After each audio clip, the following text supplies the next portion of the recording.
ধরনের সিদ্ধান্ত নিচ্ছে, সমন্বয়হীনতা। তার অর্থ হচ্ছে যে আমাদের এখানে যে আইন, আমাদের এখানে নির্দেশ, হ্যাঁ প্রত্যেকটি বিষয়ের জন্য আমাদেরকে সর্বশেষ বলতে হয় যে মাননীয় প্রধানমন্ত্রী তখন তিনি কখন নির্দেশ দেবেন। একজন মানুষের কাছে বা একজন ব্যক্তি তার পক্ষে ইচ্ছা থাকার পরেও, আন্তরিকতা থাকার পরেও অবস্থানগত কারণে সমস্ত বিষয় তার পক্ষে দেখা সম্ভব না। যেহেতু তার একটি ক্যাবিনেট রয়েছে, তাহলে দেখা যাচ্ছে যে প্রধানমন্ত্রীর নির্দেশ ছাড়া কোনো কাজই হচ্ছে না। এই যে সংক্ষিপ্ত সময়ের মধ্যে যেটি বলা হচ্ছে, এক সময় দেখা যাবে প্রধানমন্ত্রী নির্দেশ দেননি, ফলে ওটি হয়নি। আমরা শুনতে পাবো যে সংক্ষিপ্ত সময়ের মধ্যে এটি শেষ হয়নি। আমরা বলতে চাই যে সুন্দরবনকে রক্ষার জন্য এই মুহূর্তে আপনি যেটি বলেছেন যে এটি একটি সতর্ক সংকেত দিয়ে গেল, সতর্ক সংকেত কিন্তু বারবার দেবে না। সিডরের পরে সতর্ক সংকেত আমরা দেখেছি, এক বছর পরে পত্রিকা রিপোর্ট হয়েছিল, প্রথম আলো পত্রিকা রিপোর্ট করেছিল সুন্দরবন নিজের শক্তিতে দাঁড়াচ্ছে। সিডরকে ধরে আমরা যেটা ভেবেছিলাম যে সুন্দরবন শেষ হয়ে গেছে, এক বছর পরে দেখেছি সুন্দরবন শেষ হয়ে যায়নি। গত কয়েকদিন আগে আমরা আবার দেখলাম যে সুন্দরবন তার নিজের শক্তি নিয়ে দাঁড়াচ্ছে। সুন্দরবনকে আমরা প্রতিনিয়ত প্রতি মুহূর্তে তার উপরে নির্যাতন করব, তাকে হত্যা করার চেষ্টা করব, তাকে গলা টিপে ধরবো, সে আবার নিজের শক্তি নিয়ে দাঁড়াবে। এই শক্তি অপরন্ত শক্তি তার নেই। একসময় সুন্দরবন নিজেকেই নিজে রক্ষা করতে পারবে না। ফলে আমার মনে হয় যে দীর্ঘমেয়াদী এই যে ক্ষতি মোকাবেলার জন্য এই মুহূর্তে যেটি প্রয়োজন, সুন্দরবন রক্ষার জন্য একটি স্বতন্ত্র কর্তৃপক্ষ গঠন করা দরকার। আজকের কয়েকটি পত্রিকায় দেখেছেন যে জাতিসংঘের যে টিম এসেছে তারা একটি সাক্ষাৎকার দিয়েছে, দৈনিক সমকাল পত্রিকায় সাক্ষাৎকারটি এসেছে, এবং সেখানে বলা হয়েছে যে সুন্দরবনের যে ক্রাইসিস গুলো তৈরি হয় সেটি ম্যানেজমেন্টের জন্য এখানে একটি স্বতন্ত্র কর্তৃপক্ষ দরকার। এবং আমার মনে হয় যে সুন্দরবনকে ঘিরে আরো বেশ কিছু উন্নয়নমূলক কর্মকাণ্ড হচ্ছে, রামপাল বিদ্যুৎ কেন্দ্র হচ্ছে, আরো বেশ কিছু এখানে হচ্ছে। সরকারের পক্ষ থেকে বলা হচ্ছে যে এই সমস্ত উন্নয়নমূলক কর্মকাণ্ডগুলোই আসলে আধুনিক পদ্ধতিতে কোনো রকম পরিবেশের জন্য ক্ষতিকর ব্যাপার হবে না সেইভাবে করে নেওয়া হচ্ছে। কিন্তু ওখানে যে নৌ চলাচল ব্যবস্থাপনা কেমন হবে, যে ওখানে যে এই সমস্ত উন্নয়ন কর্মকাণ্ডের জন্য আপনার যে সমস্ত কাঁচামাল কিভাবে আনা হবে সেই ব্যবস্থাপনা কি, এটা কিন্তু সুনির্দিষ্ট করে বলা হচ্ছে না। এই বিষয়টি নিয়ে ফিরবো, তার আগে নিচ্ছি মাত্র একটি ছোট্ট বিরতি।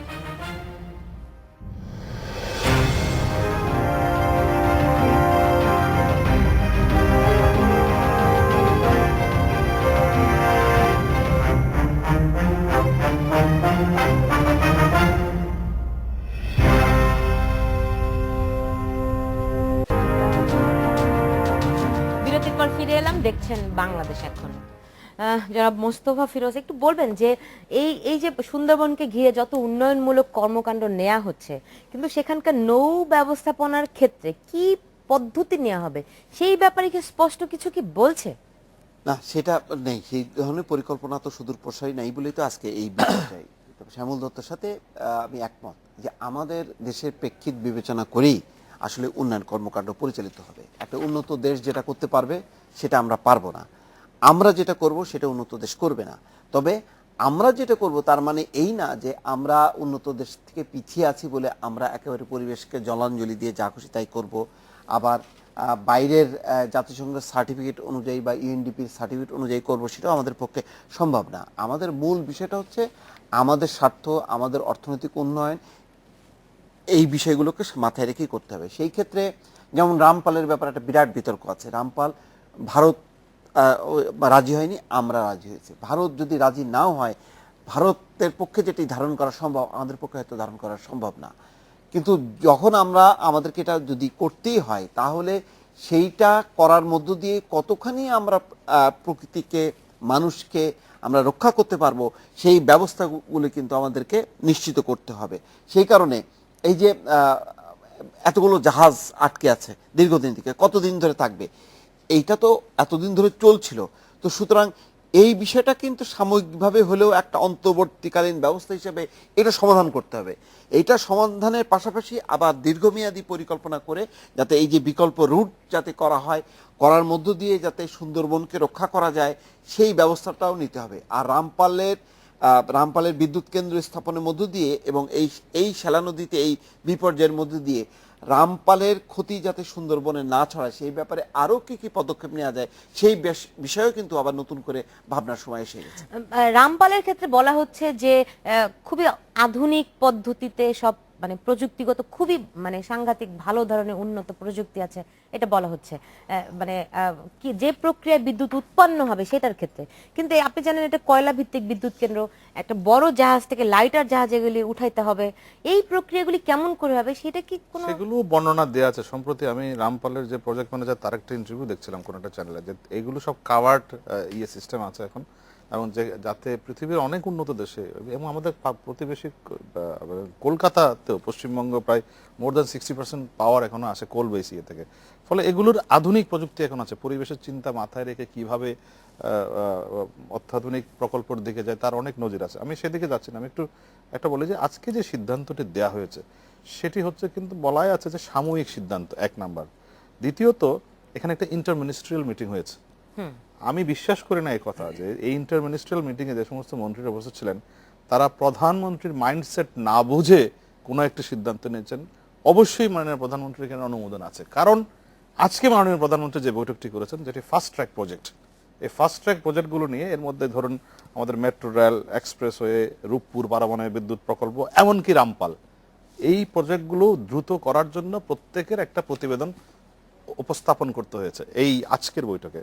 এবং সেখানে নিশ্চয়ই যখন রামপালের কথা এসছে, কারণ রামপালের সমস্ত ম্যাটেরিয়াল আসবে, যন্ত্রপাতি আসবে এই শ্যালা নদীর চ্যানেল দিয়ে, সেখানে আপনি যদি এখন বন্ধ করে রাখা দেন আগামীতে গাছিয়াকালে না হওয়া পর্যন্ত আপনার এই প্রজেক্টের কি হবে। এবং ওখানে যে আরো অনেকগুলো সার কারখানা আছে, কয়েকটা বিদ্যুৎ কেন্দ্র আছে, আরো বিভিন্ন রকম মিল ফ্যাক্টরি আছে, সেগুলো কি হবে।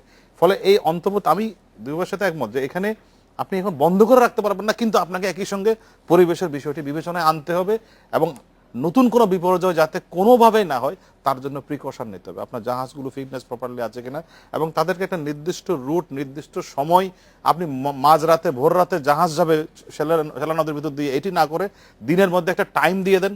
হাইটাইড যখন থাকে অনেকগুলো পদক্ষেপ নেওয়া যেতে পারে, অনেকগুলো পদক্ষেপ নেওয়া যেতে পারে। আমার কথা হচ্ছে যে আপনি বিকল্প চিন্তা না করে একটি মাত্র রুট যেহেতু আপনার কাছে এখন অপশন, এই মুহূর্তে বন্ধ করাটা ঠিক হবে না, এবং এটার মাল্টিপ্লাইং এফেক্ট আছে। আপনি সমস্ত 10,000 কোটি টাকার উপরে যারা এই ব্যবসায়ী, পরিবেশবাদীরা বলছেন আপনি আপাতত, যেমনটি আমরা দেখছিলাম কিছুক্ষণ আগে যে বক্তব্য নিউজের ভেতরে, আপনি আপাতত যে ক্ষতিটি হচ্ছে সেটিকে গুরুত্ব দিবেন নাকি দীর্ঘমেয়াদী যে ক্ষতিটা প্রভাবটা? দুটাকেই গুরুত্ব দিতে হবে। আপনাকে এখন একটা শর্ট টার্ম মেজার নিতে হবে, আর একটা লং টার্মের জন্য আপনি পরিবেশের রিকভারির নানা পদক্ষেপ নিতে পারেন।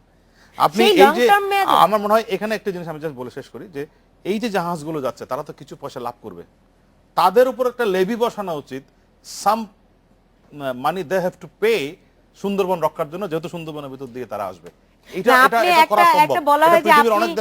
আপনি সবকিছুতে টাকা হয়তো একটা সময় মানে সবকিছু মানে ব্যয় করতে করতে ক্ষতি হতে হতে শুধু অর্থনৈতিক উন্নতিটাই আপনি পাবেন। অর্থনৈতিক কথা বলছেন, আমি সেই অর্থনীতি দিয়ে আবার পরিবেশকে রিকভারির কথা বলছি। আপনি সুন্দরবনের জীবন মান উন্নয়নের জন্য কিছু প্রকল্প নিতে পারেন, ওখানে যাতে আরো ন্যাচারাল পরিবেশ তৈরি হয়, এবং এই টাকাটা অনেকখানি আপনি যারা জাহাজ নিয়ে আসবে তাদেরকে একটু বেশি পয়সা দিতে হবে। এটা পৃথিবীর অনেক দেশে আছে এই ধরনের, পৃথিবীর অনেক দেশে ন্যাচারাল কনজারভেশনের জন্য আপনারা যারা নেচার ব্যবহার করেন তাদেরকে কিছু পয়সা দিতে হয়। পৃথিবীর অনেক উন্নত দেশে এগুলো আছে, সেই সব দেখে শিক্ষা নিয়ে আমরা এটা করতে পারি।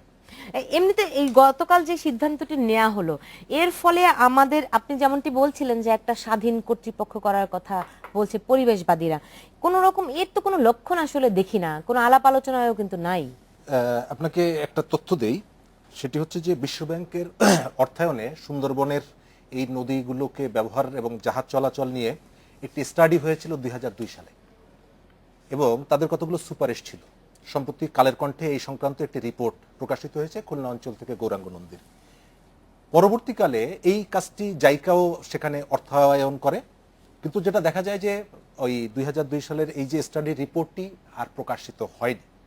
ফলে আমরা অনুমান করি যে সেই সময় হয়তো এমন কোনো বিষয় ছিল যে বিষয়গুলো এখানে হয়তো বৃহৎ যে ব্যবসায়ী যারা আছে, যাদের স্বার্থ এটার সাথে জড়িত, তাদের স্বার্থের জন্য ক্ষতিকর কতগুলো প্রস্তাবনা ছিল, যার জন্য আমরা সেই সময় এই কাজটি হয়নি।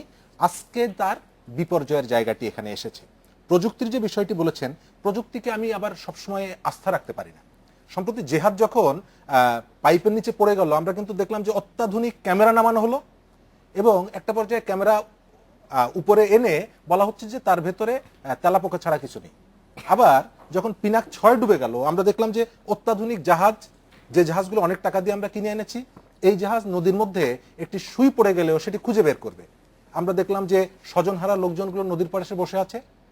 জাহাজ চলছে, কিছুক্ষণ পরে আমরা দেখলাম যে না, চাঁদপুরের ডিসি কালো মুখ করে বলল যে পরিত্যক্ত করতে বাধ্য হলাম। অর্থাৎ যে প্রযুক্তিগুলো পুরোপুরি কিন্তু প্রযুক্তি এখানে কাজে লাগছে না। ফলে এই যে কয়লা পরিবহনের ক্ষেত্রে বিশেষ করে রামপাল বিদ্যুৎ কেন্দ্র নিয়ে যে আস্থা এবং যে আশ্বাসগুলো আমরা শুনি, আমি আশা করি এটি যেন সত্য হয়।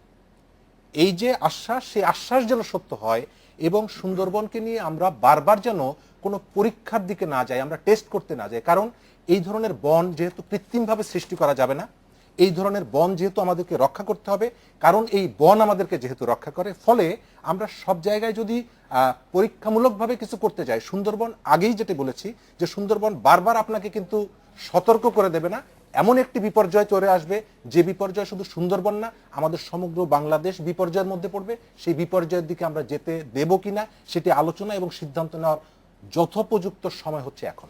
মানে শুরুতেই আমি যেটা বলেছিলাম যে আসলে পরিবেশবাদীরা যেই ধরনের এখান থেকে এই রুটটি বন্ধ করার একটা সুপারিশ করেছে, জাতিসংঘ করেছে, শেষ পর্যন্ত এই রুটটি হয়তো বাস্তবতার কারণেই অনুমতি দিতে হলো। কিন্তু এই এখন মানে পরবর্তীতে কি ধরনের পদক্ষেপ নেওয়া যেতে পারে, কত তাড়াতাড়ি ব্যবস্থা নেওয়া যেতে পারে, এই প্রশ্নের জবাব নিয়ে ফিরবো। তার আগে নিচ্ছে একটা ছোট্ট বিরতি।